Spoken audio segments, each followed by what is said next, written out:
kita nikmat taufik, kesihatan, keafiatan, digerakkan hati serta jasad kita untuk sama-sama hadir dalam taman syurga pada pagi ini.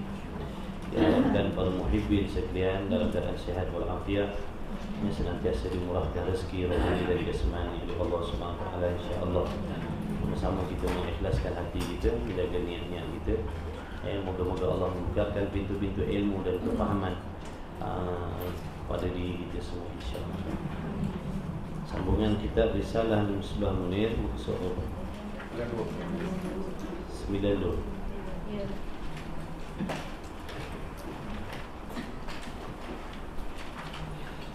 La haula wala quwwata illa billah. Bismillahirrahmanirrahim. Qala Syekhul Musannif rahimahullahu ta'ala, wa nafa'ana wa iyyakum bi ulumihi fid darain amin ya rabbal alamin. Faedah. Betul. Faedatun.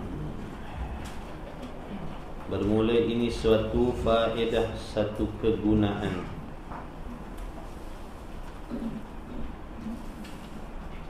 Barang siapa mati, barang siapa mati,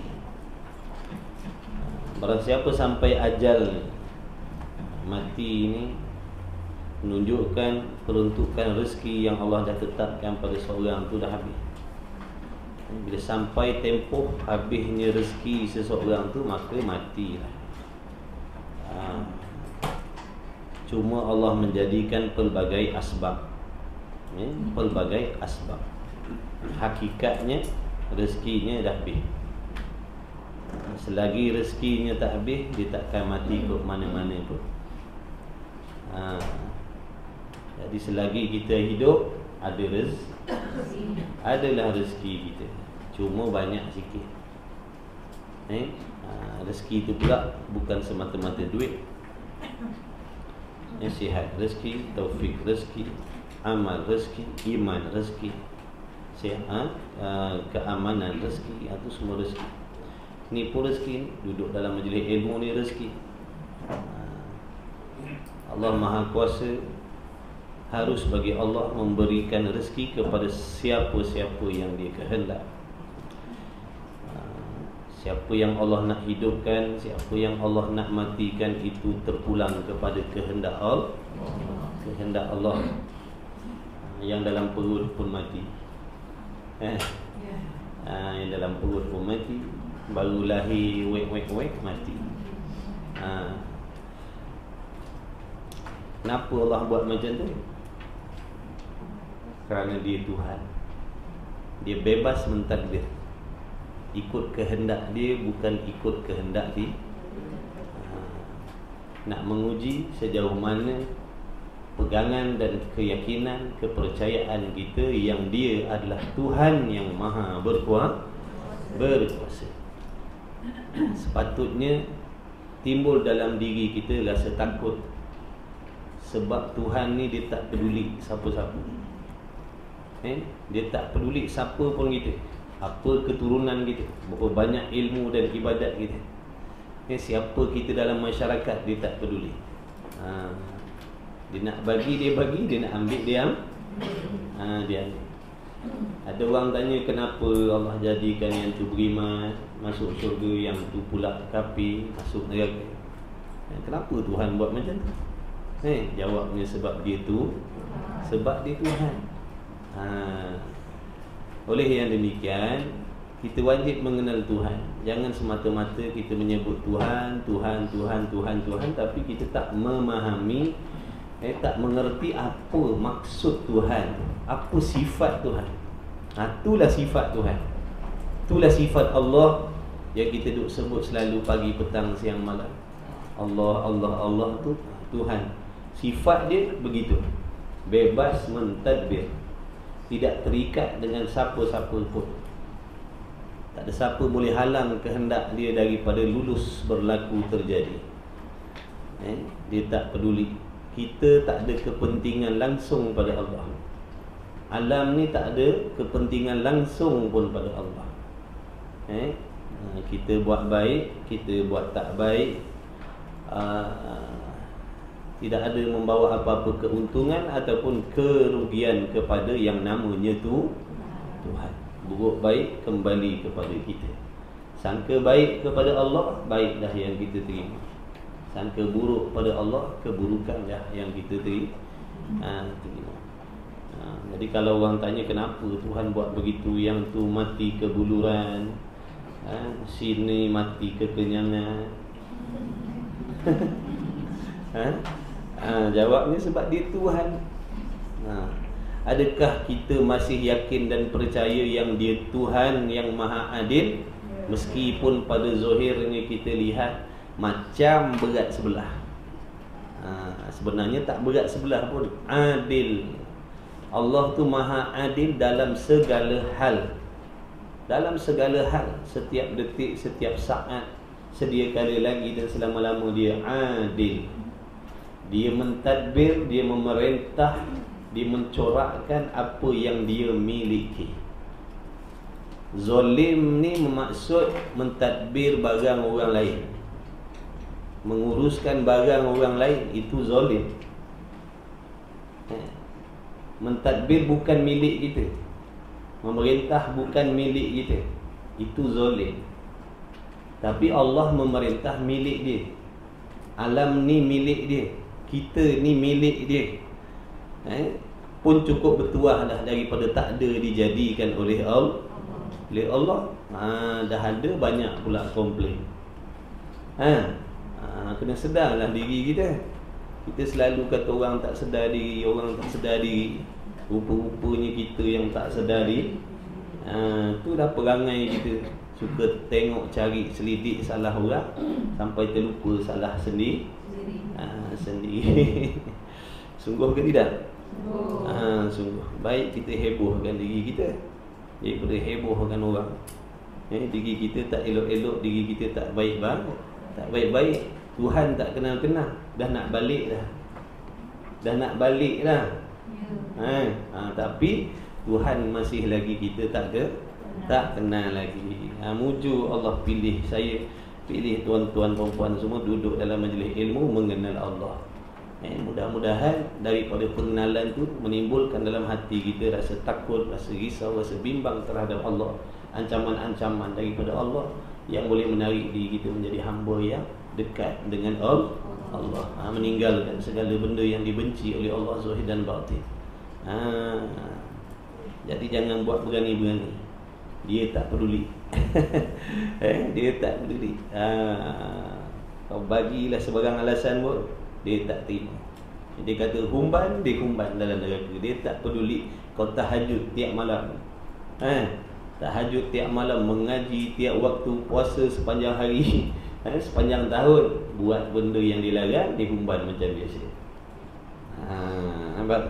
Kan kalau orang gedebek, kau belum kenal siapa tu. Dia kata, kau belum kenal siapa tu. Maksudnya apa? Kalau kau kenal mesti kau takut. Kononnya lah. Kau tak kenal siapa aku kat Bukit Urang ni. Jangan buat main, kau tak kenal aku lagi. Maksudnya kalau kenal, takutlah. Ibaratnya begitu. Ni kita tak kenal siapa lagi Tuhan. Dia tak peduli. Dia tak peduli. Siapa ikut untung, siapa tak nak ikut banyak alasan, tunggu nanti. Dia tak peduli, relevan tak relevan. Dia kata dia humban.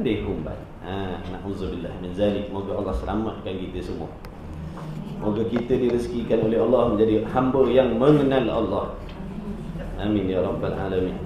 Baik, barang siapa mati tak nak mati pun mati. Tak nak mati pun mati. Berani mati pun mati. Mati ni datang tiba-tiba. Dia datang tak bagi tahu. Mati ni datang tak tunggu kita berubah. Kitalah nak kena berubah cepat sebelum datangnya mati.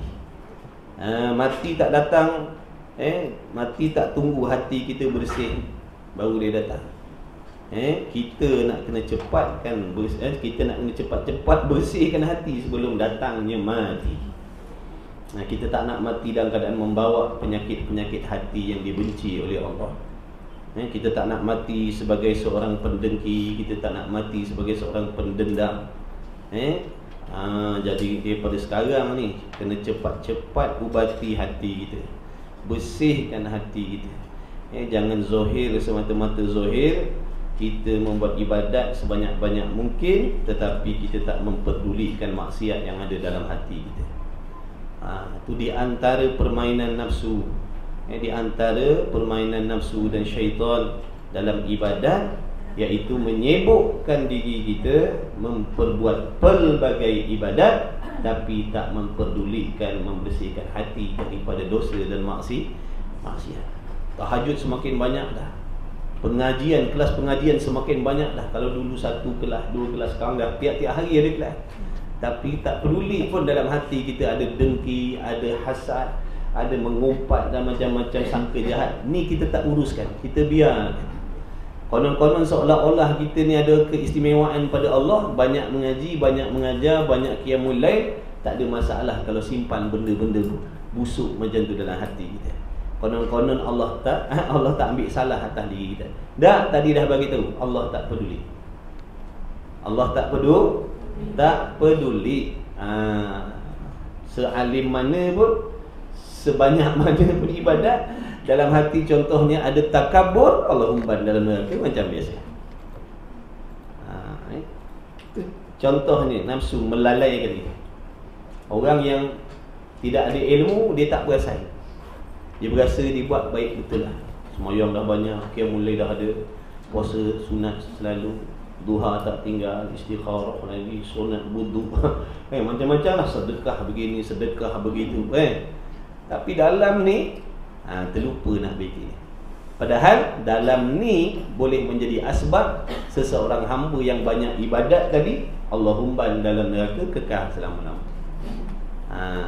Terlepas pandang. Sebab ditipu oleh nafsu. Nafsu kata kau dah bagus dah, kau dah banyak mengaji dah. Dulu kau tak mengaji, sekarang kau dah mengaji dah, dah baik dah.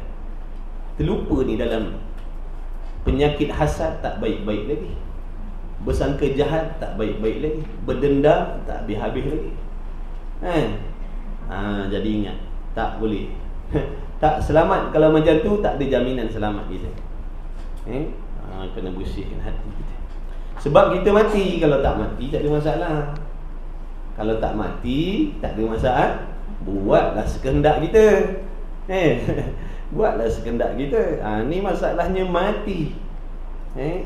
Mati. Sebut mati ni tawar segala nikmat dunia. Sebab tu ada orang dibenci dengan mati. Dia tak suka dengan mati, membantutkan keinginan dunia dia. Padahal Rasul pesan, banyak-banyak sebut mati supaya boleh mendekatkan diri kita kepada Allah. Yang banyak dosa, bila sebut mati banyak-banyak, menarik diri dia nak bertaubat kepada Allah. Yang hati kotor, selalu sebut mati, ingat mati, insya-Allah dia akan tergerak nak usaha baiki hati, bersihkan hati. Tak nak nanti dikafankan dengan penyakit-penyakit tu. Sebab tu dipanggil sifat mazmumah, sifat yang dicela oleh Allah apabila ada dalam hati kita. Meskipun kita orang mengaji, orang mengajar, bila dalam hati tu ada benda tu, dibenci oleh Allah. Dibenci oleh Allah. Sebab tu dipanggil sifat mazmumah. Satu pun tak boleh ada. Satu pun tak boleh ada. Sifat mazmumah ni banyak, satu pun tak boleh ada.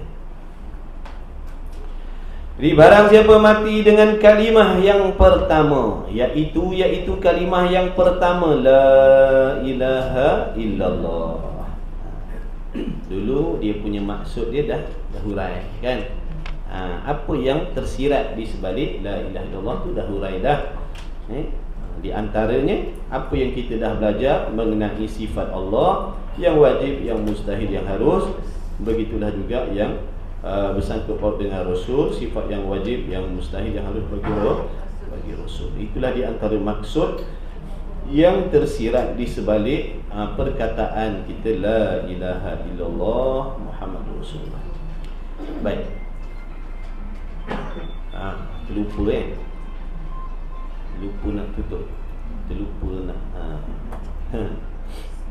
Baik, yakni seorang yang mati yang habis suara mulutnya. Habis suara mulut, penghabisan suara mulut dia dengan kalimah syahadah. Jawabnya, nescaya dimasuk akan dia, akan orang yang mati yang habis suara mulutnya dengan syahadah tadi, Allah masukkan dia ke dalam syurga. Seperti mana yang telah tersebut di dalam hadis yang sahih. Maksudnya suara yang paling last sekali syahadah. Suara yang paling last, penutup, habis. Lepas pada tu tak disebut benda lain dah, sampailah nyawanya dicabut oleh Allah. Meskipun jarak daripada syahadah tadi dengan tempoh kematian dia tu seminggu contoh. Masuk juga dalam orang yang akhir kalamnya syahadah. Jadi guru pesan dia kata sebelum tidur syahadah. Penutup lepas baca doa tidur tu syahadah la ilaha illallah. Dah tu jangan cakap apa-apa dah. Kod-kod lah Allah cabut nyawa kita pukul 3 pagi ke, pukul 4 pagi ke, pukul 5 pagi ke. Padahal tadi dia dah tidur pukul 11. Pukul 11 tadi dia tidur. Baca doa tidur, baca kul ni, kul tu dan sebagainya. Baca doa tidur la ilaha illallah. Tidur 11.30 dia lena dah. Pukul 3 pagi Allah cabut nyawa dia, mati di dalam keadaan la ilaha illallah. Tahu, faham? Bukan macam dalam drama tu la ilaha illallah. Tu drama tu. Jarang-jarang lah dapat macam tu. Jarang-jarang dapat macam tu. Masuk juga dalam erti kata orang yang akhir kalamnya syahadah tadi tu. Hari ni dia sakit, dia jatuh sakit, kemudian dia selalu berzikir la ilaha illallah, la ilaha illallah, koma dia tak sedar diri. 3 bulan, dalam koma 3 bulan tu dia mati. Akhir kalamnya la ilaha illallah. Jadi banyak-banyakkan, banyak-banyakkan melatihkan lidah kita ni berzikir la ilaha illallah, bertahlil la ilaha illallah, supaya lidah kita ni terbiasa, ringan nak sebut. Jangan pandang mudah ni. Kalau Allah tak bagi taufik, mustahil boleh sebut la ilaha illallah. Tapi kalau daripada sekarang kita ada usaha, selalu bertahlil la ilaha illallah, tak nanti kambing aja. Faham tak nanti kambing? Tak nanti kambing pun bertahlil, tak ada kambing pun tahlil juga. Ada orang makan kambing nak tahlil bid'ah. Faham? Faham ke tak faham? Kambing nak tahlil tak mau, bid'ah. Tak apalah dah. Dia tak nak tahlil, dia nak makan kambing, bagikanlah. Jadi bertahlil la ilaha illallah, berlatihlah. Berlatih macam-macam. Sekarang orang jual tasbih digital, ada tasbih ini, tasbih itu. Nak mudahkan kita, nak mudahkan kita bertahlil sebanyak-banyaknya. Nak membiasakan diri kita ni, nak membiasakan lidah kita agar ringan. Dengan niat kita selain daripada nak mengingati Allah, mudah-mudahan ya Allah, mudahkanlah lidah aku ni nak mengucap syahadah bila sampai ajal aku. Jadi daripada sekarang ni aku buat persiapan dah, latihan dah. Kut datanglah kematian mengejut, kemalangan ke contohnya, mulut terus la ilaha illallah. Jangan main-main. Kemalangan ni datang, nak sebut pisang pun tak sempat. Sungguh jangan main-main. Siapa dah ada pengalaman kemalangan? Kita naik motor kat 6 kali dah accident. Kat Sepang lah yang last kali. Tahu Sepang? Kita jatuh dekat tempat, tertonggeng jatuh. Tak sempat. Nak kata lagu mana dah jatuh. Kat highway 2 kali. Kereta masuk lorong tak bagi signal, pang gitu. Tertonggeng. Nak pergi kuliah kat Selangor masa tu. Jadi naik motor cepat sikit, 45 minit sampai. Kemudian Jadi memperbanyakkan la ilaha illallah, la ilaha illallah. Meskipun tak hadir lagi maknanya dalam hati kita. Meskipun kita bertahlil tadi dalam keadaan hati kita tak ingat pun maksud dia. Tak apa, teruskan. Nak biasakan lidah. Nak biasakan. Sebab kalau tak biasa sebut, berat la ilaha illallah ni. Yang biasa ringannya apa? Duit.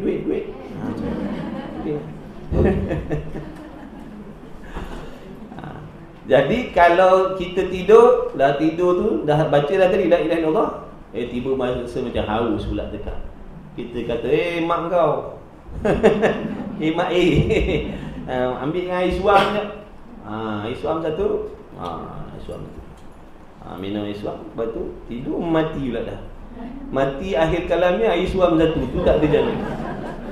Akhir kalamnya air suam satu, ni tak ada jalan. Yang Nabi kata la ilaha. Maknanya andai kata lepas kita dah cakap benda lain, cover balik la ilaha illallah. Begitu. Yang habis suara mulutnya dengan kalimah syahadat, saya masuk ia ke dalam syurga sebagaimana tersebut di dalam hadis yang sahih. Oleh itu sayugialah, maksud sebaik-baiknya, sebagus-bagusnya bagi orang yang Islam. Apa orang Islam? Apa maksud Islam? Awal kitab dulu. Apa maksud Islam? Mengikut zahir. Mengikut zahir apa yang disuruh oleh Allah. Mematuhi zahir, mengikut zahir, mentaati pada zahir, itu Islam. Allah suruh semayang, suruh puasa, dia puasa. Allah suruh tutup aurat, dia tutup aurat. Mulutnya pun kata begitu. Yang wajib, dia kata wajib. Yang haram, dia kata haram. Itu Islam namanya. Amalan zahir. Amalan zahir Islam. Jadi sayugianya bagi orang Islam ni yang menunaikan segala kewajipan, Allah Ta'ala sebagai wajib ain, sebagai kewajipan yang menjadi fardu ain. Makna yang menjadi kewajipan atas tiap-tiap individu yang mukallaf, laki-laki ataupun perempuan. Contohnya seperti semayang, puasa dan sebagainya, dan menjauhkan segala larangan yang ditegah akan yang ditegah oleh Allah Ta'ala, yakni pada zahir dan pada batinnya. Jadi Allah suruh kita buat taat pada zahir dan pada batin, meninggalkan maksiat juga pada zahir dan pada batin. Banyaknya kita ambil peduli yang zahir saja, yang batinnya kita tak peduli. Bahawa membanyak ia orang Islam tadi dah. Memperbanyak ia orang Islam tadi. Apa yang banyak kan? Banyak duit? Dah. Membanyakkan sebut duit? Bukan. Membanyakkan ia akan menyebut la ilaha illallah. Banyak. Memperbanyakkan tu tak kisah. 100 ke, 200 ke, 70,000 ke. Tak ada masalah lah nak letak angka berapa. Ada orang kata, jangan duduk kira-kira, bid'ah juga. Bid'ah lagi. Tak habis-habis bid'ah pagi, petang, siang, malam. Dia kalau makan roti canai, dia cecah apa? Itulah dia, bid'ah syirik. Itu yang cecah dia. Faham tak faham? Maknanya tak sah kalau nak makan, kalau tak membid'ahkan orang.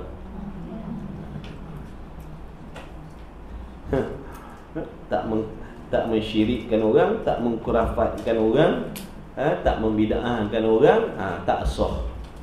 Tu dia punya gencah hidup dia. Puak-puak tu. Puak-puak tu. Tak ikut aliran dia, bid'ah. Tak ikut cara dia, bid'ah.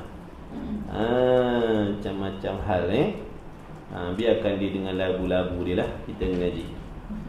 Apa yang ulama' dulu-dulu pesan suruh buat, kita buat. Ulama' dulu-dulu bukan bodoh. Bukan bodoh pun.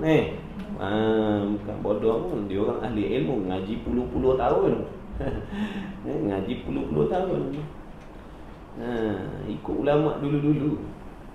Sebab tu Allah balakan orang yang memperlekeh ulama' dulu-dulu, memperlekehkan tok guru pondok ni. Allah balakan dapat tok guru sesat. Allah balakan dengan golongan yang macam ni, Allah bagi dia guru yang sesat pada diri dia. Itu akibat daripada memperleceh ulama yang dulu ni tu guru pondok tak ada belajar mana, tak ada CJ, jadi tak boleh pakailah dia orang ni. Tu Allah balakan dengan mendapat guru yang sesat. Sebab tu jangan main-main. Darah ulama ni racun. Jangan buat main-main. Darah ulama. Siapa ulama? Orang yang takut kepada Allah. Selain daripada berilmu, dia beramal dan dia takut kepada Allah. Dia bawa akidah yang betul, syariat yang betul. Jadi jangan buat main-main. Darah ulama ni racun. Baik. Berzikir banyak-banyak. Tak kisahlah nak guna jari, ruah-ruah jari pun boleh, nak guna tasbih pun boleh. Tak payah bergaduh pasal tu. Serta jadi kalau kita nak letakkan jumlah pun boleh. Hari ni aku target hari ni nak 1000 kali tahlil. Tak ada masalah. Tujuan nak membiasakan diri. Tujuan nak membiasakan diri. Maknanya setiap hari aku target mesti dapat 1000 kali la ilaha illallah. Pagi sikit, tengah hari sikit, petang sikit, maghrib sikit, malam sikit. Maknanya sebelum tidur dapat dah. Contohnya lah, sebagai contoh. Jadi dia letakkan angka tadi sebab nak mendidik diri tu supaya istiqamah berzikir. Nanti lama-kelamaan tak perlu dah nak nombor-nombor lagi dah. Bila dah jadi terbiasa, tak payahlah nombor-nombor lagi. Nombor-nombor tu untuk permulaan. Nak paksa diri, nak memberatkan diri supaya rajin, supaya istiqamah. Malah-malah pun terpaksa buat sebab dah target dah 1 hari 1000. Mau tak mahu pun kena buat dah. Mudah-mudahan jadi kebiasaan.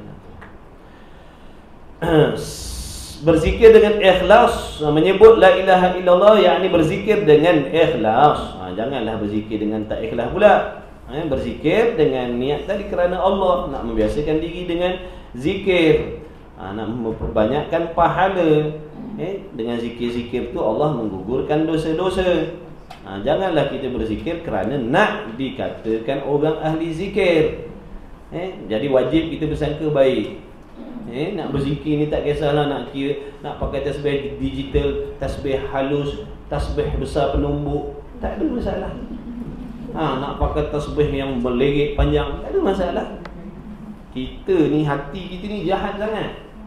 Memang jahat sangat. Sebab tu tadi saya cakap, kita ni banyak memberatkan amalan zahir tapi hati kita tak peduli. Pantang tengok orang pegang tasbih pelik daripada orang lain, nak nunjuk-nunjuk ni.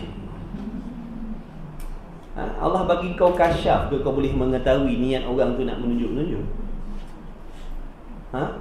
Riak tu apa? Mengharapkan puji-pujian dalam hati orang lain dengan apa yang kita buat. Dah kita ni tahu ke niat dia begitu. Kita tahu ke niat dia bila dia pegang tasbih besar, dia pegang tasbih panjang, wah niat dia nak nunjuk, nak orang puji. Kita tahu ke? Kita pasti ke dalam hati dia macam tu? Dah. Kalau tak, kenapa kita nak buat macam tu? Tu dah jadi fitnah. Tu dah sangka jahat, nampak tak tu? Berat. Sangka baik dah lah. Dia seronok. Dengan dia pegang tasbih macam tu, dia jadi seronok nak berwirid, nak berzikir. Boleh menolong dia jadi seronok nak ibadat. Tak ada masalah pada dia. Tapi masalah pada kita ni. Kita. Tengok orang dekat pasar pegang tasbih, nak menunjuk-nunjuk. Orang pegang tasbih ni kat masjid ni, hampir ke pasar, tunjuk ikan ada tasbih. Benar nak nunjuk tu ni. Hati busuk kita. Hati kita memang busuk, lebih busuk pada ikan ni. Hati kita banyak masalah. Na'udzubillah. Bersihkan hati kita banyak-banyak. Selagi tak buang terbiat perangai macam tu, tak selamat kita. Hati kita jahat. Sangka baik dengan orang. Dan barangkali di antaranya apa? Dia nak mengingatkan orang lain supaya berzikir kepada Allah. Lisanul hal, lidah kelakuan. Lidah kelakuan. Dia pegang tasbih tu makna kita faham, rajin dia berzikir. Aku ni pemalas hangit bukan main ni. Itu lisanul hal orang panggil. Makna lidah kelakuan. Dengan melihat keadaan dia tu, memberi nasihat sesuatu sebenarnya dalam diri kita. Tapi kita tak jadikan itu sebagai nasihat. Kita jadikan sebagai asbab kita memfitnah orang lain. Oh, letak tasbih macam tu, menunjuk-nunjuk dah tu. Orang tasbih halu-halu, dia besar-besar pada lutut. Dah macam Sami Buddha pula dah. Banyak lagi duk serupa. Banyak lagi serupa. Jangan ambil benda-benda macam tu nak dijadikan sebagai modal nak menyindir-nyindir. Tu kata tadi busuk hati. Busuk hati busuk, akhlak tak elok. Di antara sebab ni puak-puak ni menganggap ilmu tasawuf ni ilmu yang tak baik. Sebab itulah dia orang macam ni. Na'udzubillah. Janganlah harap-harap, janganlah yang dalam kelas ni terpengaruh dengan golongan tu. Amin ya rabbal alamin. Tak ada faedah. Mengaji sebanyak mana pun tak ada faedah. Baik, jadi bahawa membanyakkan ia akan menyebut la ilaha illallah, berzikir dengan ikhlas. Asalkan niat jangan ada selain Allah. Jangan niat nak dikenal sebagai ahli zikir, supaya dihormati, supaya dipandang mulia. Itu semua selain daripada Allah. Jauhkanlah niat tu. Jadi nak menghasilkan ikhlas ni kenalah ngaji tasawuf tadi, barulah tahu apa tu ikhlas, apa lawan bagi ikhlas, macam mana nak menghadirkan hati yang ikhlas. Ngaji tasawuf. Ikhlas ni bukan datang ketuk pintu rumah kita. Assalamualaikum aku ikhlas, bukan. Kena belajar, kena cari ikhlas tu. Cari dengan ilmu, belajar. Ilmu nak menghasilkan ihsan. Ilmu nak menghasilkan ihsan ataupun ikhlas dalam hati, ilmu tasawuf. Ada sini kan? Sini ada ngaji kitab tasawuf. Kitab apa? Penawar bagi hati. Muka surat apa dah? Tajuk apa dah?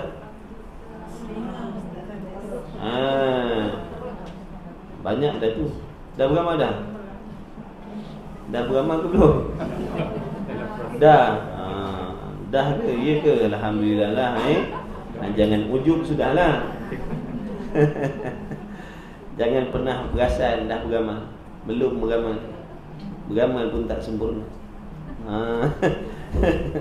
Tapi tak apa, usaha beramal. Kitab penawar bagi hati tu kalau beramal pun subhanallah, tak payah ngaji kitab-kitab lain. Penawar hati tu pun dah sempurna lah kalau nak diamalkan. Boleh jadi soleh-solehah, boleh jadi waliullah dah kalau duk beramal apa yang ada dalam penawar bagi hati. Kita ni kadang nak banyak kitab tapi beramalnya tak mau. Yakni berzikir dengan ikhlas serta mulahazah. Apa maksud mulahazah? Lintas dalam hati. Maknanya mengingatkan, menghadirkan maksud tahlil tadi. Kan kita dah belajar, dah faham dah kan dia punya makna dia, la ilaha illallah tu. Apa yang tuan-tuan belajar tu, yang perempuan belajar tu, yang wajib bagi Allah apa, yang mustahil bagi Allah apa, yang harus bagi Allah apa, Muhammad sallallahu alaihi wasallam itu apa, sifat yang wajib mustahil apa. Itu di antara maksud yang tersirat. Jadi sewaktu kita bertahlil la ilaha illallah tu, ingatkan maknanya, hadirkan maknanya, hadirkan maksud. La ilaha illallah, kata Tok kita, dalam hati kita ingat Allah sahaja Tuhan. Itu sebenarnya Allah sahaja Tuhan. La ilaha illallah, dalam hati ingat hanya Kau sahaja Tuhan ya Allah, tak ada lain dah. Bukan dalam hati kita tiada Tuhan yang berhak disembah dengan sebenar-benar. Tu membaca, itu kita menterjemahkan erti itu tadi. Yakni mengingatkan maksud dia. Maksud la ilaha illallah ni nak bagi tahu tak ada Tuhan melainkan Allah, ataupun Allah sahaja Tuhan. Jadi sambil-sambil kita bertahlil, dalam hati kita Allah sahaja Tuhan, tak ada yang lain. Allah sahaja Tuhan, tak ada yang lain.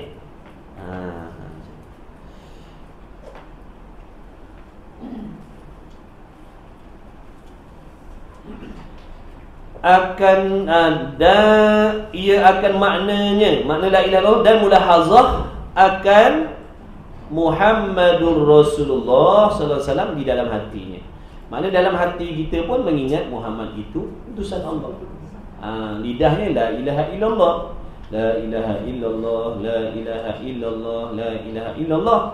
Tapi hatinya Allah sahaja Tuhan, Muhammad itu utusan Allah. Meskipun di lidah kita tadi tak sebut Muhammadur Rasulullah, di lidahnya la ilaha illallah saja diulang-ulang. Diulang-ulang. Jadi berzikir ni boleh membersihkan hati. Berzikir ni boleh menambahkan cahaya dalam hati. Makin banyak zikir, makin teranglah hati. Di samping tu bertaubat. Bertaubat, berzikir, bersolawat itu amalan-amalan yang boleh menolong mencerahkan hati, menyihatkan hati, memberi kesihatan pada hati kita.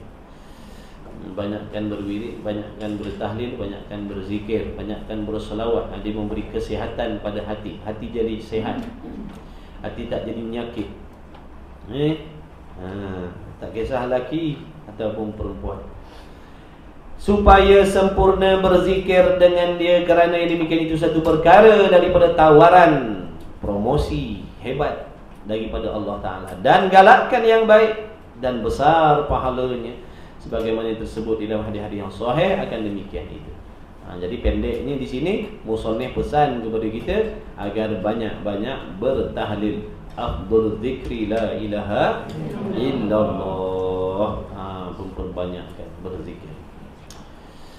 Boleh pergi berzikir, majlis-majlis zikir. Kita ni anti majlis zikir. Berzikirlah ramai-ramai, berzikir ramai-ramai, seronok, jadi semangat. Semangat nak berzikir. Okey, dan janganlah seseorang itu tertipu. Jaga-jaga. Janganlah tertipu dengan bawakan dan pengaruh yang sesat. Hati-hati. Musannif ni pesan dengan kita ni, hati-hati, jangan tertipu. Baik laki-laki ataupun perempuan yang baru nak belajar, yang baru nak berhijrah, ataupun yang dah lama berhijrah, jangan tertipu. Budak-budak muda, orang-orang muda, jangan tertipu dengan bawakan dan pengaruh yang sesat yang terbit, makna yang timbul daripada yang jahil dengan agama. Jadi pahaman sesat ni sebenarnya dibawa oleh orang yang jahil dengan agama. Kalau dia bijak, dia takkan membawa pahaman yang salah. Faham tak? Kalau dia orang yang cerdik, yang bijak, dia takkan menyebarkan, membawa fahaman yang salah. Tentu dia bawa fahaman yang betul. Oleh kerana kebodohan dan kejahilan dia, itulah dia membawa fahaman yang salah. Jadi hati-hati, jangan tertipu dengan orang yang membawa fahaman yang sesat ni. Kerana yang membawa fahaman sesat ni orang yang jahil, yang tak pandai lah. Bahasa lembutnya, dia tak pandai sebenarnya. Tapi kita masyarakat ni nampak dia orang pandai, ada PhD, ada master, orang panggil profesor, orang panggil doktor, dia orang pandai. Tak, sebenarnya dia bukan orang pandai. Dia orang yang tak pandai kerana membawa fahaman yang salah. Kalau dia pandai, dah tentu bawa fahaman yang betul. Jadi hati-hati dengan doktor, dengan PhD ni, ada yang betul, ada yang salah. Jangan kita terus terekam je. Jangan terus terekam ni, pantang-mentang lah ada PhD, master, doktor, terekam terus dah. Hati-hati. Macam-macam. Kita orang kampung ni, itulah sebab pandangkan tu tadi tu. Ni di antara asbab kita memperlekehkan ulama-ulama kita, tutup guru pondok. Sebab apa? Pada kita tak ada PhD, tak ada master dia orang ni, tak ada PhD. Jadi Allah balakan dapat tu guru ber-PhD yang sesat, lagi menyesatkan. Bala. Biadab dengan ulama, biadab dengan orang soleh.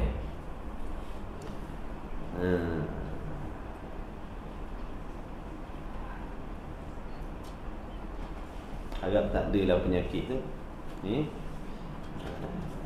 Ada PhD, tak ada PhD, betul fahamannya, betul akidahnya, ikut dah. Ada PhD, tak ada PhD, sesat fahamannya jangan diikut.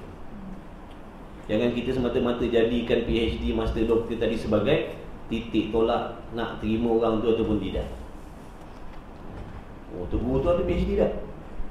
Tak ada. Tak ada, tak boleh pakai. Ni ada. Ni ada. Dia ada. Ni betul. Ini bijak ni. Ada PhD, jangan main-main. Rupa-rupanya bawa aliran sesat. Padan muka kita. Moga Allah selamatkan. Perempuan jaga ni. Perempuan ni dia mudah anda tengok. Wah, baru. Ramai pengikut dia. Jaga tu.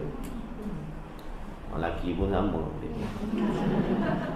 Dan janganlah seorang itu tertipu dengan bawakan dan pengaruh yang sesat yang terbit daripada orang yang jahil dengan agama dan jahil dengan akidah agama.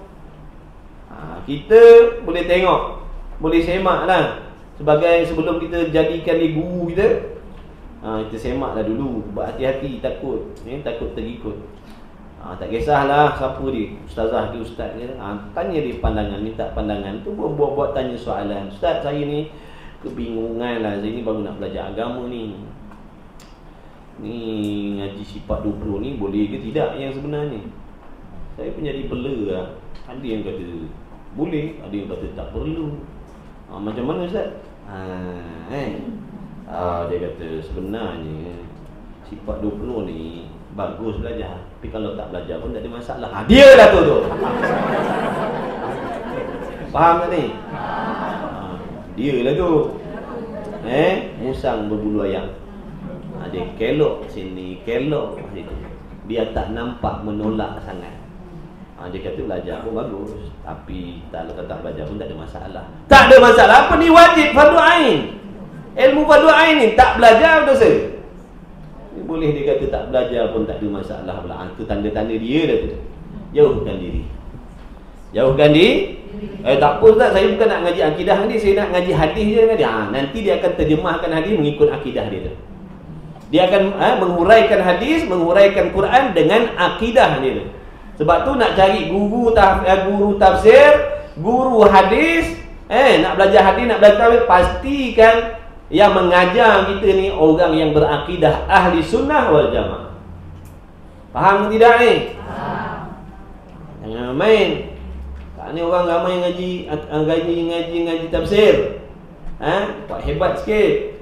Ngaji sifat 20 ni tak hebat. Ngaji tafsir hebat. Betul? Sebab tu ajak main lah ngaji sifat 20. Tafsir juz 20 lah. Jangan main-main. Tuhan duduk atas langit. Dah ngaji tafsir tak nak ngaji akidah. Kena pula tu dengan tok guru dia tu. Tok guru dia pun memang tu fahaman dia. Sebab tu hati-hati. Saya ingatkan. Nampak tak? Bahaya kalau tak kejar fardu ain, nak terus kejar fardu kifayah. Benda yang penting, yang wajib dia tak tahu, dia terus melompat. Salah lompat dah tu. Kalau kena tempat lompat tu mujur lah. Kalau kena tempat ni takut lompat-lompat salah tempat dah. Jadi pastikan tok guru yang mengajar kita tafsir, yang mengajar hadis, akidah dia ahli sunnah wal jamaah. Sama ada dia mengikut Abu Hasan Al-Asy'ari ataupun Abu Mansur Maturidiyah. Dia orang yang tidak menolak mengaji sifat 20. Dia di antara orang yang mengaji sifat 20 ataupun sifat 13. Tu pegangan dia. Baru boleh mengaji tafsir hadis dengan dia. Kalau selain daripada tu jangan. Sekarang ke lain dibawa kita. Kita bodoh. Kita ni bodoh. Kita tak erti. Kita ha aja apa dia ajar kita. Wallahu alam. Tu yang dan sebar-sebarkanlah.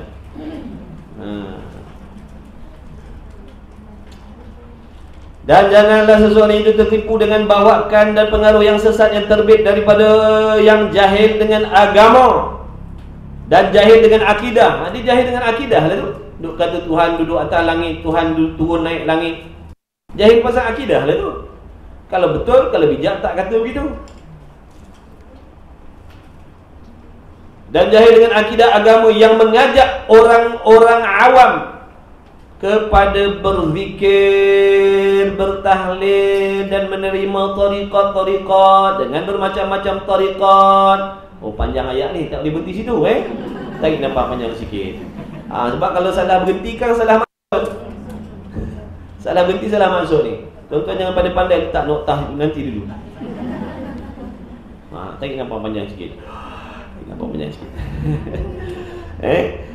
Yang jahil dengan akidah yang mengajak orang awam kepada berzikir, tahlil dan menerima tariqat-tariqat dengan bermacam-macam tariqat dengan sangkaan mereka itu satu kewajipan yang lebih tinggi daripada kewajipan yang diperwajibkan akan dia oleh Allah Ta'ala dan Rasul. Sampai situ. Baru berhenti situ. Baru sampai maksud. Jangan tuan-tuan berhenti kat sini. Jangan seseorang itu tertipu dengan bawakan dan pengaruh yang sesat yang terbit daripada orang yang jahil dengan agama dan jahil dengan akidah agama yang mengajak orang awam kepada berzikir, tahlil dan menerima tariqat. Berhenti sini yang salah faham Dia kata tak boleh berzikir, tak boleh ni ambil tariqat tu. Nampak dalam kitab tu sebut dah. Jangan terpengaruh dengan orang yang sesat yang jahil dengan agama yang mengajak orang awam berzikir, tahlil dan menerima tariqat. Nampak tu. Padahal dia berhenti tengah jalan. Ayat belum habis tu, hujung tu ayat penutup. Tak ada masalah mengajak berzikir, mengajak bertariqat, tak ada masalah. Selagi kaedah zikirnya betul, tak menyalahi syariat, akidahnya betul, tak ada masalah. Dan dia tidak mengiktikadkan berzikir, bertariqat itu satu kewajipan yang lebih besar daripada kewajipan yang Allah perintahkan. Yang sesatnya bagaimana? Zikir ni wajib, belajar fardu ain ni sunat. Tu baru sesat. Faham tak ni? Berwirid wajib, berzikir wajib, mengaji fardu ain tak wajib, sembahyang tak wajib, puasa tak wajib, tak ada halal haram. Tak ada masalah nak ihtilat, laki-laki perempuan tak ada masalah. Yang penting berwirid, berzikir. Tu baru sesat, menyalahi syariat. Faham ni? Jadi jangan semata-mata zikir sesat, zikir sesat, tariqat sesat, sesat, Allah sesat, duit tak sesat pula. Duk memekik, melolong kat karaoke rumah orang kahwin tak sesat pula. Duk sebut Allah, la ilaha illallah kuat-kuat sesat. Tu terjerit-jerit kat rumah orang kahwin tak sesat pula. Siapa yang dipanggil-panggil tu? Nama siapa yang diseru-seru tu? Nak meluahkan cinta pada siapa tu? Pada Allah. Tak sesat pula. Ni hati-hati ni, fahaman. Dia mempermainkan isu-isu tertentu nak mempengaruhi masyarakat agar jadi anti kepada majlis zikir, anti kepada tariqat ni. Susah, Nabi tak buat, sahabat tak ada pun majlis zikir ni. Kita pun, ya ke doktor? Ya ke doktor? Saya tak tahu selama ni doktor. Lagi sekarang saya azam. Saya akan membenci sebenci-bencinya golongan ni. Habis terlongkok haus. Jangan main-main. Banyak terkesan dah tu. Dia dah berjaya mempengaruhi masyarakat Malaysia dengan pahaman yang macam tu, anti majlis zikir. Ulama' dulu ajak orang berzikir, ajak orang ingat Allah banyak-banyak. Setiap minggu ada majlis zikir. Sebab dulu orang akidah dia lain. Dia kerja pejabat ke, kerja mana ke, dia ada majlis zikir. Setiap minggu ada. Seronok pergi majlis zikir. Kita bila masuk pahaman ni, yang konon-konon kita kata pandai tadi, yang kita agung-agungkan sangat, sujud sangat tu, dia kata, ni sesat ni, tariqat ni sesat, majlis zikir ni sesat. Kita pun terpengaruh. Lalu kita pun jadi anti dah. Na'udzubillah, berjaya tengok dia meracuni. Padahal tak boleh kita nak katakan semua tu sesat. Memang tak nafikan ada yang sesat, tapi jangan kita jadi serkap jarang. Semua kita sesat kan, semua kita bid'ah kan. Pelik-pelik sungguh. Yang tak bolehnya berzikir campur laki-laki perempuan. Dalam gelap campur laki perempuan. Kalau semata-mata berzikir dalam samar-samar cahaya, tak ada masalah. Bukan dalam samar-samar tu campur laki perempuan. Faham tak ni? Kita tengok, sebab apa sesat? Sebab gelap. Sebab gelap sesat. Ingatkan sebab apa? Haram ke gelap? Ke haram campur gaul laki perempuan dalam gelap? Tu yang haramnya. Kalau semata-mata gelap, laki tempat lain, perempuan tempat lain, tak ada masalah. Faham?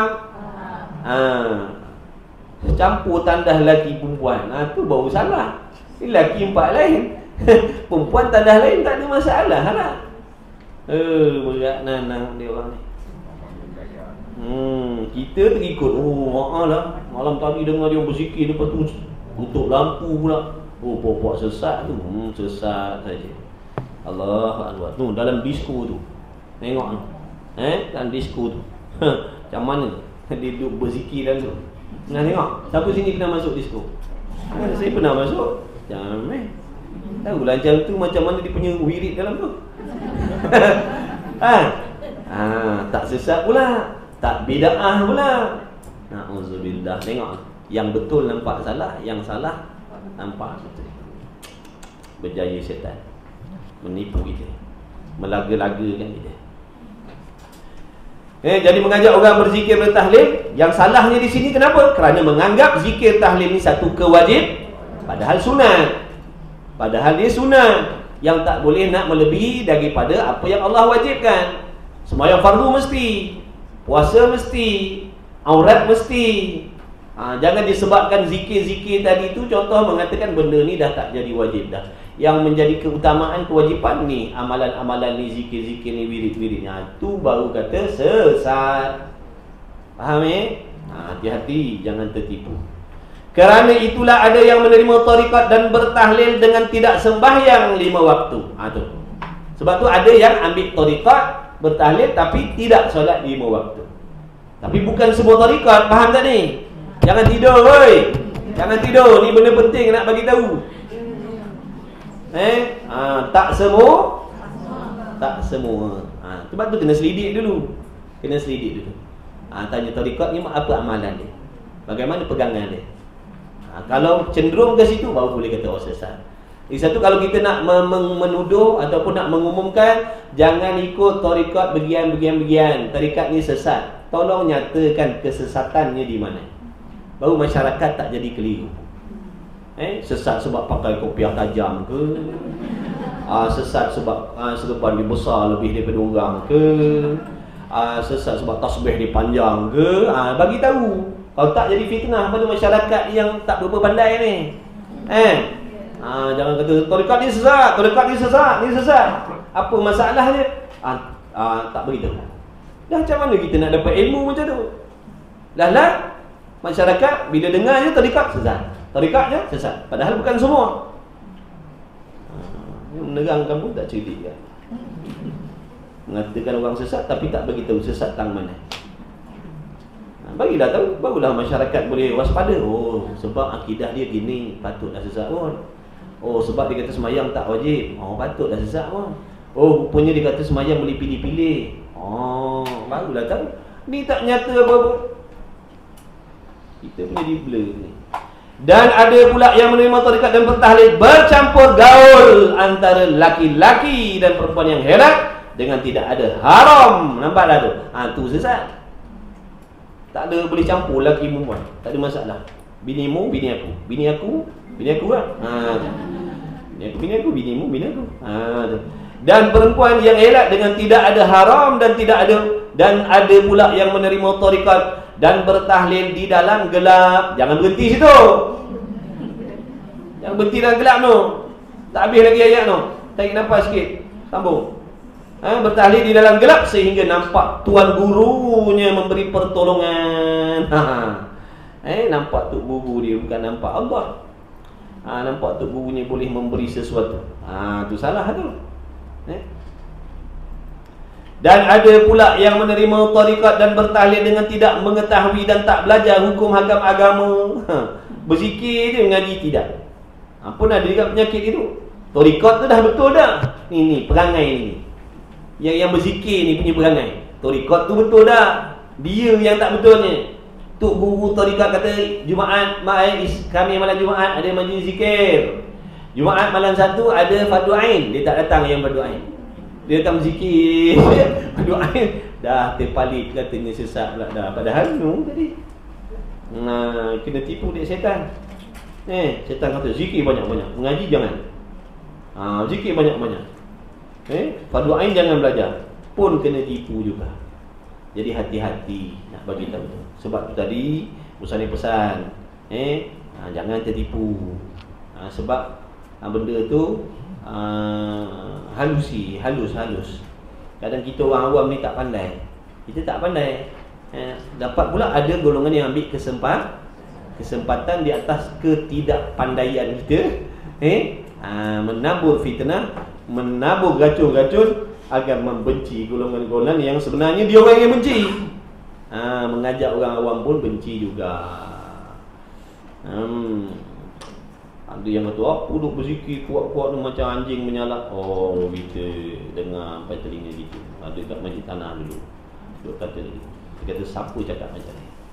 Siapa yang cakap macam ni? Saya pernah dengar ada orang beritahu, ada seorang ni duk kata orang berzikir ni sedikit macam anjing menyalak-nyalak. Siapa? Tak beritahu lah. Bagilah tahu. Tak beritahu. Tu nama biadab. Dia puak-puak ni memang biadab mulut dia.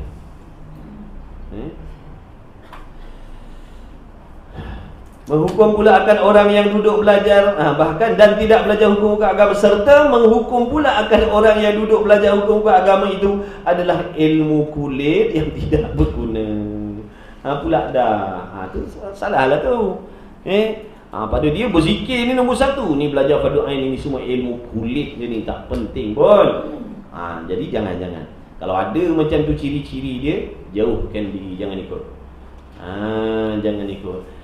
Dan dengan tahlil itulah terangkatlah martabat-martabat mereka itu kepada martabat-martabat uluhiyah, yakni martabat ketuhanan. Ni yang sesat ni. Dengan memperbanyakkan zikir nanti sampai satu peringkat naik martabat Tuhan. Bukan martabat orang soleh, bukan martabat solehah, martabat Tuhan. Bayangkan tu, naik martabat ketuhanan. Ni yang sesat, ni yang salah, ni yang menyimpang, ni yang murtad. Dan apabila sampai martabat itu kepada martabat uluhiyah, maka tidak lagi wajib sembahyang dan tak lagi wajib puasa dan tidak berlako-lako. Tahu tak berlako-lako? Tak berlako-lako ni makna tak ada kemena-mengena dah dengan hukum syarak dah. Sebab dah naik martabat jadi ketuhan. Yang wajib sembahyang, wajib puasa ni kita hamba. Tuhan wajib ke sembahyang? Wajib tak? Tuhan tak wajib sembahyang, tak wajib puasa, tak wajib apa benda.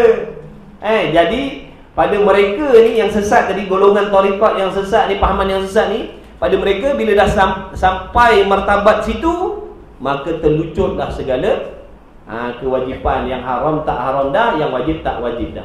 Alasan dia dah naik martabat ketuhan. Seronok dah. Seronok lah. Apa tak seronoknya?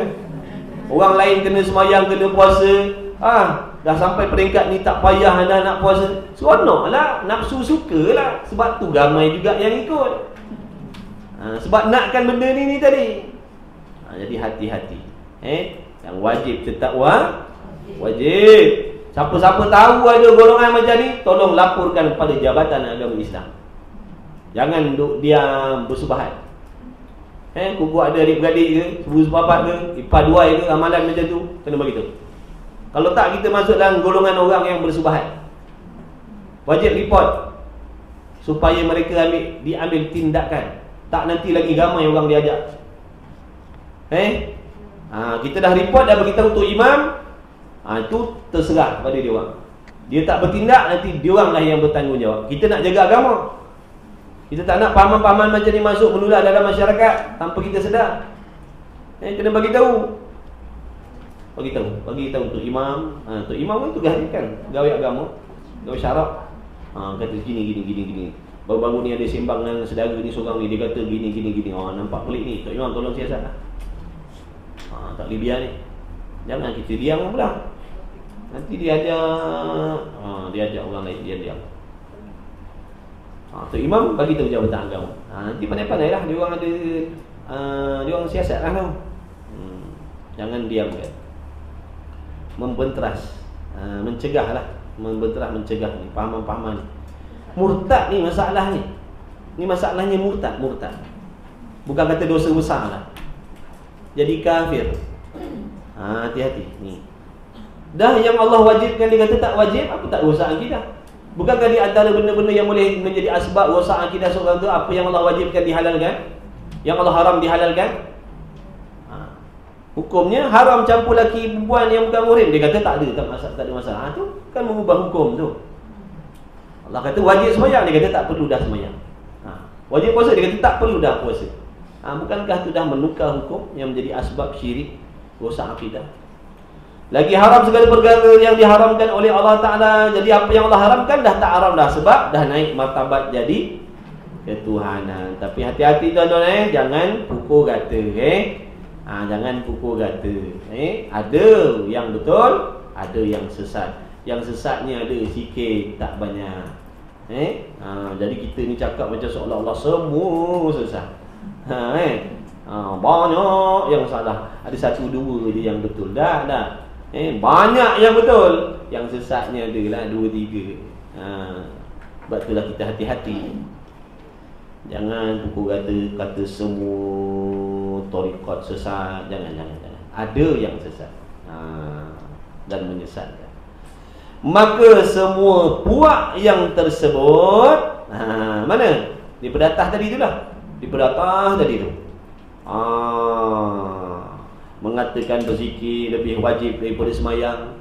Semayang tak wajib, berzikir wajib. Tu apa lagi tadi? Macam-macam yang sebut dalam perencanaan atas tadi. Semua tu puak-puak yang mubtadi' dhal, yang bid'ah, yang sesat, yang menyesatkan iakan orang-orang awam. Orang awam ni siapa? Macam kita ni lah.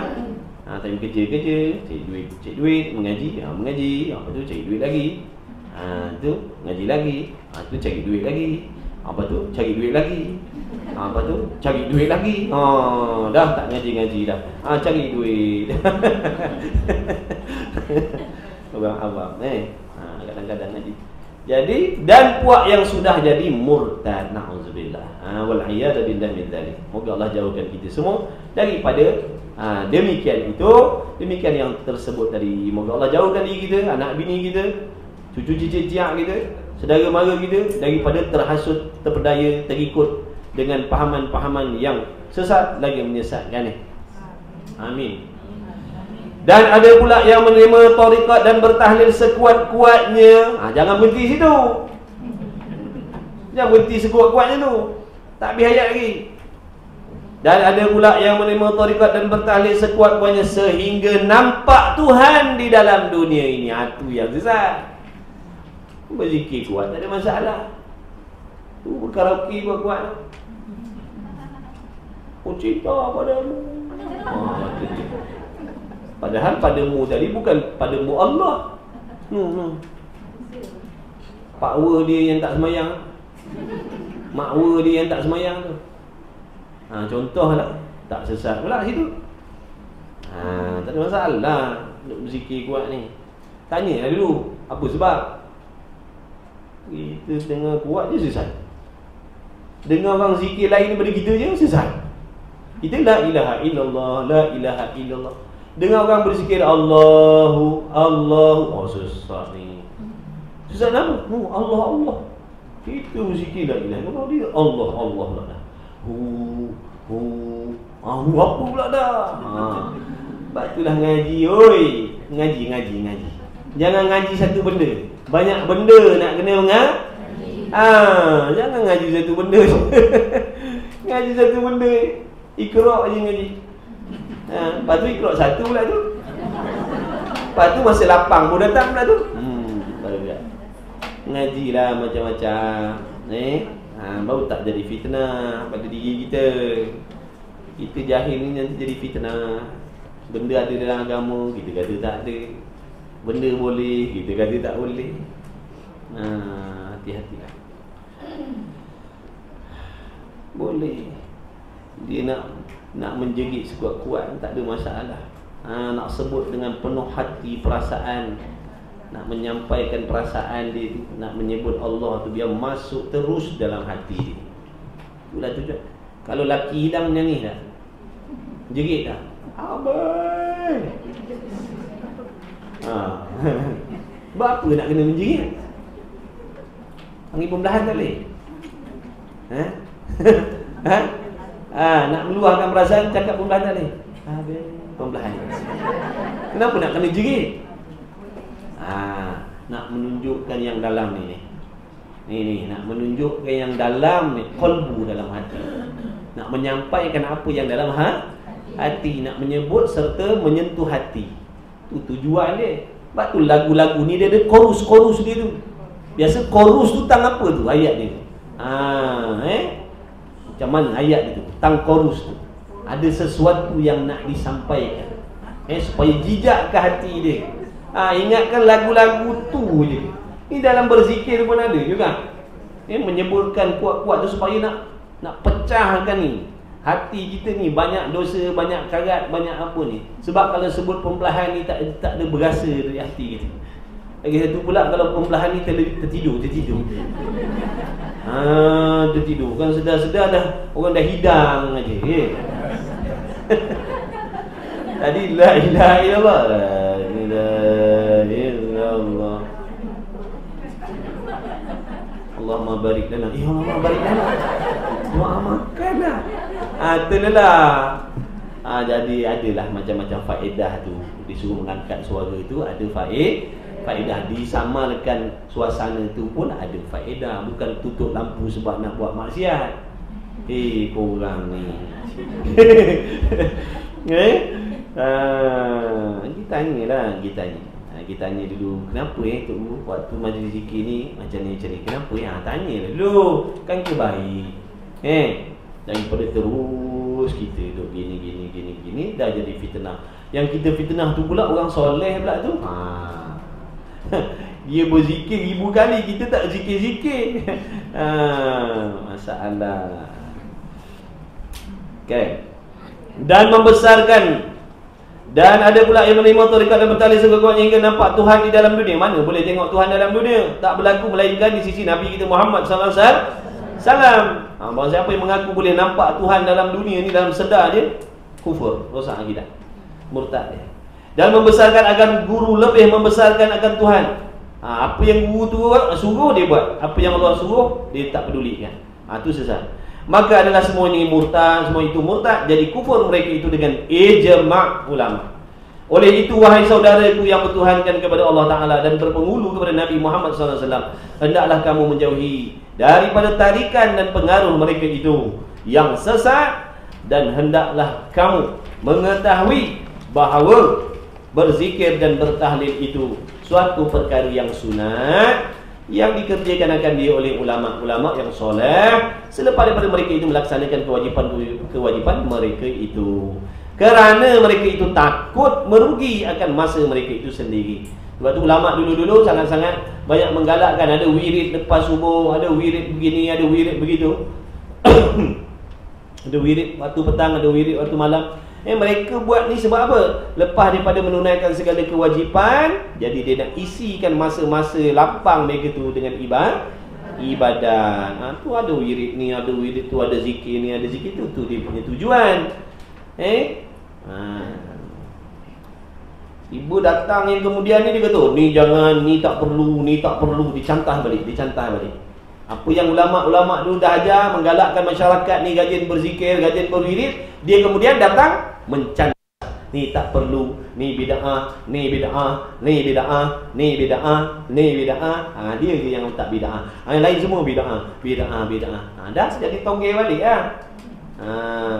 orang dah lama duk beramal, dia datang kemudian kata, tak boleh, sesat. Kita pula je ni termakan dengan tadi tu, PhD doktor tadi, langsung tinggal. Dia kata sesat ni. Sesat tu nenek moyang kita dulu sesat. Siapa kata sesat? Maknanya dia mengatakan mak bapak dia, nenek moyang dia pun dah beramal dengan amalan yang sesat. Sebab datuk nenek moyang kita semua itulah amalan dia pada dulu. Sifat 20 ni daripada dulu. Bukan 15 tahun 20 tahun. Daripada dulu-dulu lagi. Itulah amalan datuk nenek moyang kita. Pengisian mereka. Torikot sini, torikot situ, ada majlis zikir sini. Tiba-tiba kemudian datang sesat, dia katanya cucu. Cucu mengata datuk sesat. Cucu dia yang baru lahir, dia kata datuk ni sesat. Datuk ni ahli bidah. Datuk ni tak menang budi punya cucu. Kemudian kalau begitu kita yang kurang serba-serbi ni, pesan dia, kerana mereka itu takut merugi akan masa mereka itu sendiri. Kalau begitu kita yang kurang serba-serbi ni, hendaklah mendahului segala yang wajib. Dulukan yang wajib dulu. Kita ni orang awam ni, dulukan yang wajib-wajib dulu. Daripada apa? Daripada belajar akidah. Itu diterangkan. Yang wajibnya mana? Belajar akidah.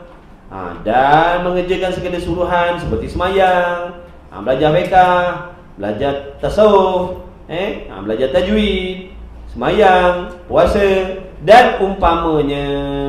Kemudian jelok dan celah gatik. Apa tu? Apa tu maksudnya dan umpamanya. Kemudian jelok dan celah gatik ni makna jarang-jarang, kadang-kadang. Di samping itu mengerjakan yang sunat makna kadang-kadang buatlah juga yang sunat-sunat tu. Nak baca wirid-wirid tu, bacalah. Nak berzikir, berzikirlah. Tapi tumpukan yang wajib dahulu. Maksudnya buat yang wajib-wajib dulu. Belajar yang fardu ain dulu. Tekankan fardu ain dulu. Tekankan amalan yang wajib dulu. Jarang-jarang selit-selitkanlah yang sunat-sunat tu. Tu maksudnya. Supaya membiasakan diri pada mengerjakan segala yang disuruh, dan supaya tidak puas dan jemu. Mana kalau tumpukan kepada yang wajib saja, boleh jadi jemu kita. Nak qada semayang aja jemu lah. Selit-selit dengan sembahyang duha, selit-selit dengan sembahyang sunat wudu, selit-selit dengan sembahyang sunat hajat. Tapi qada mesti buat. Faham? Macam tu lah. Fardu ain ngaji, tauhid ngaji, tasawuf ngaji, tajwid ngaji. Jarang-jarang pergi dengan sirah, jarang-jarang pergi dengan tafsir, jarang-jarang pergi dengan hadis. Tak ada masalah lah. Tapi yang fardu ain tumpu. Jangan buat yang sunat tinggal yang fardu. Cari ilmu yang sunat, yang fardunya tinggal. Baca wirid rajin, fardu ain tak ngaji. Tak boleh lah macam tu. Itu maksud dia tadi. Dan jika kamu terlalu tekun diri kamu, kemungkinan kamu akan jadi jemu. Jadi pertengahan.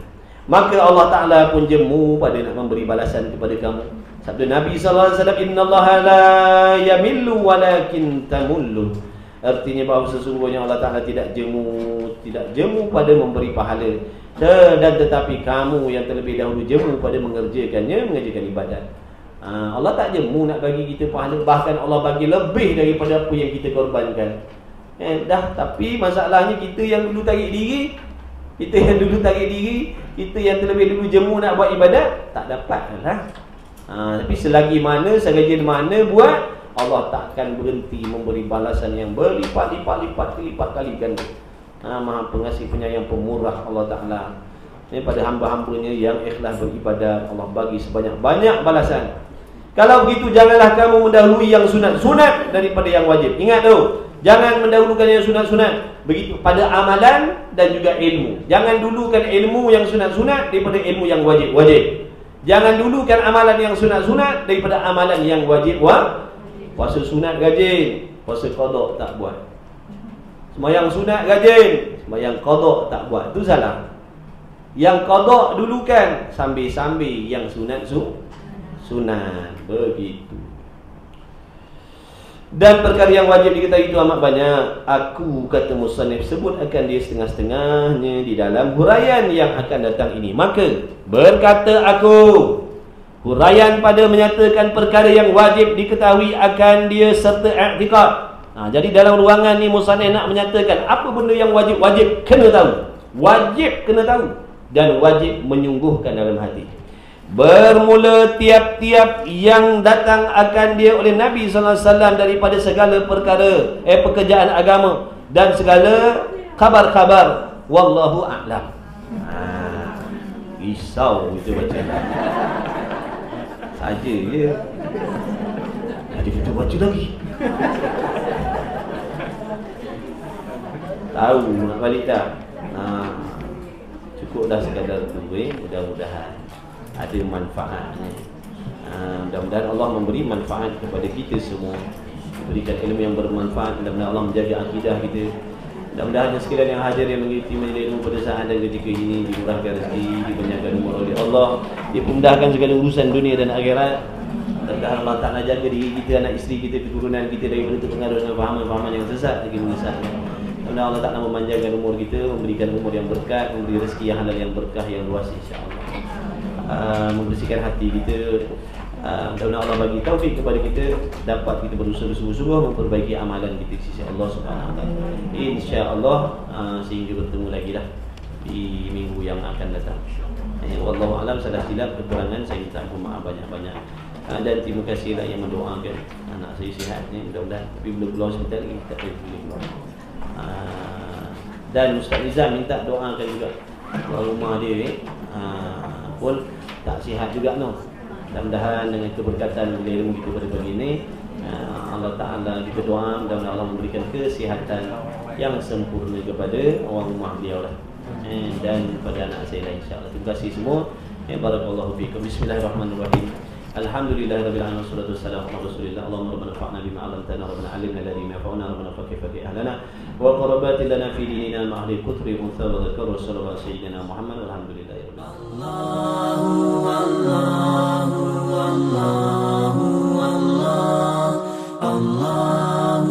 Allah